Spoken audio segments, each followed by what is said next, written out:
ইসলাম ধর্ম বাদ দিয়ে, ইসলামের নীতি আদর্শ বাদ দিয়ে যারা অন্য কৃষ্টি কালচার, অন্য জীবন আদর্শ মেনে নিয়ে জীবন যাপন করবে, অন্য ধর্মের রীতিনীতি রেওয়াজ মেনে নিজেদের জীবনে আমল করতেই থাকবে, তাদের কোনো কাজ, তাদের কোনো ধর্ম পালন তোমাদেরকে আজ রাতে জাহান্নামী বানিয়ে দেবে, তোমাদেরকে ধ্বংস করে দেবে, ক্ষতিগ্রস্ত করে দেবে।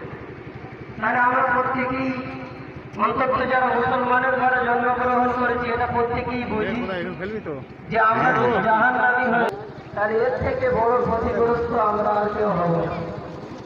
কিন্তু আমরা বাঁচার জন্য যে কাজগুলো করছি আমাদের জীবনে, জাহান্নাম থেকে মুক্তির জন্য যে আমলগুলো আমরা দৈনন্দিন জীবনে করি, এই আমলগুলোই আমাদের কি জাহান্নামী বানাচ্ছে না? তো যদি ইসলামের নীতি আদর্শ মিলে আমরা কাজ করি, তাহলে আমাদেরকে জাহান্নাম থেকে মুক্তি করবে।